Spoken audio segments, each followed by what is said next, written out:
the number one rule. Mimic the gimmick, but tell me, are you still in school? I'm not knocking you, just advice, it's not cool to be someone's puppet, playing a part of fool. Don't let him think for you, baby. Use your tool. Doing you will make him the subject of ridicule. Keep people around you, think they down for you. Examine they only around for what you can do. Leave your door open, dirty laundry in public view. Choices determine the future is oh so true. The company could be the downfall, soaking the dope. Some pray and hope while others do the most. Our children.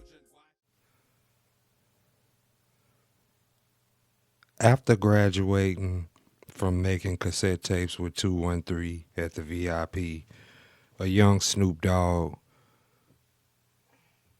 connected with Dr. Dre. And together, they released Deep Cover, which was the first shot. And then a young Snoop, along with DOC, co-wrote probably the most special, incredible, game-changing rap album to ever be released. And that was The Chronic. The Chronic laid a foundation for the West Coast, and it also established an entity called Death Row Records. The next year, Snoop Dogg had the most anticipated rap album in history. That was Doggy Style. It debuted at number 1, and it sold 1 million copies in the first week.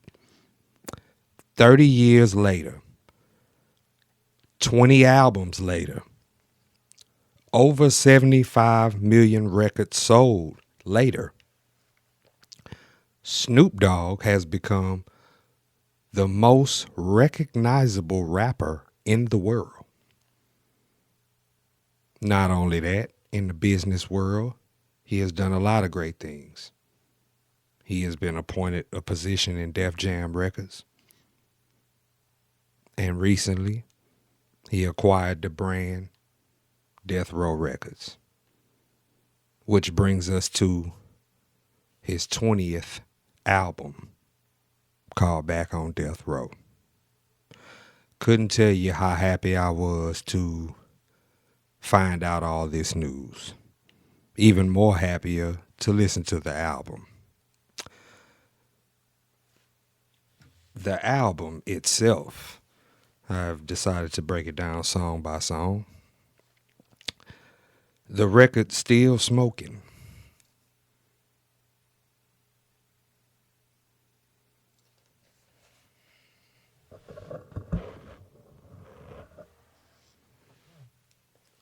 The record Still Smoking contains a classic sample of the intro that was used on The Chronic. It feels good to hear Snoop reference Suge Knight in a positive way, as well as Tupac and Nate Dogg.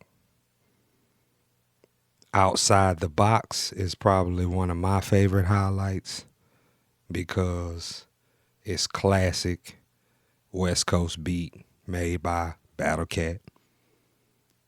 And it has Nate Dogg on the hook.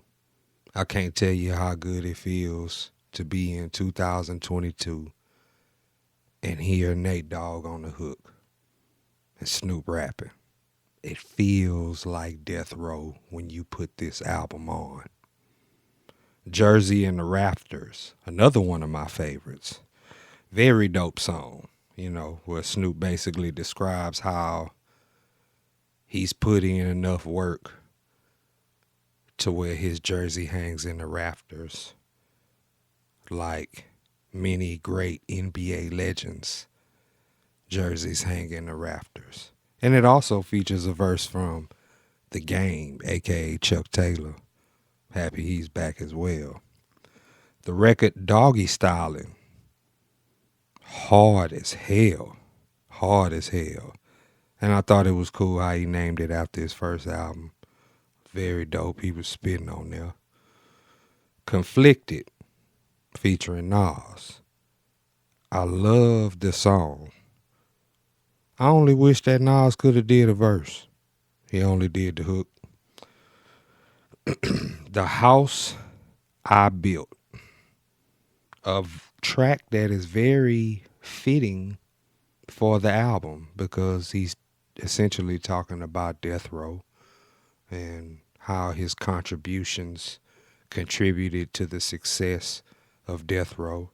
He also talks about wanting to own the masters to doggy style, which is very, very, very important. Ownership is very important. Got to keep pushing on. Samples a classic R&B record from the 90s. I don't know if many people remember Mr. Blackberry Molasses. Classic song. This song samples that. It has Sleepy Brown on the hook. Everybody knows Sleepy Brown from Organized Noise. And it features T.I.P., who came with it on his verse. And I enjoyed this song a lot. Gunsmoke, another hard-ass song on there. Get This D. Old school type of feel, Lil Duval on there.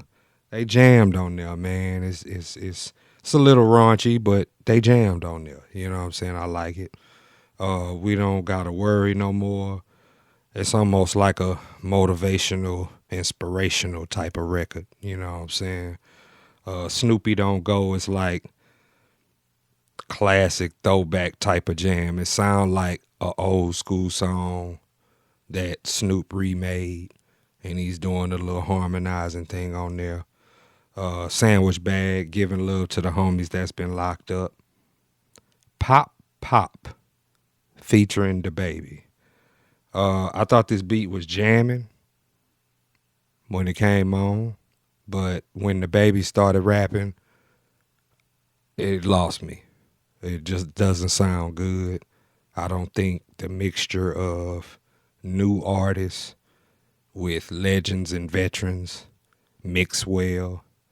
It just, his flow, his voice just threw the song off, made me not even want to listen to it. Coming Back, produced by Battle Cat, classic West Coast jam, you know what I'm saying? Catch a vibe, straight gangster shit. Crip Your Enthusiasm. The beat throws the song off to me, just being honest. He was spitting on there, but the beat could have been better. Daddy, up-tempo song, don't really care for the hook. It's like for the women, you know what I'm saying? It's all right. It's in the Air with the David Ruffles sample. It's like a East meets West type of record because he has an Uncle Murder feature on there, you know what I'm saying, which is cool. Overall, man, the album is very good, very worth listening to, putting in the car, jamming in the highs. And if I was working at the Source magazine, I would give Snoop Dogg Back on Death Row 4 mics. You heard it. So please go jam that, you know what I'm saying? And stay tuned because we got plenty more reviews and more interviews on the way, baby. It's Unpopular Honesty.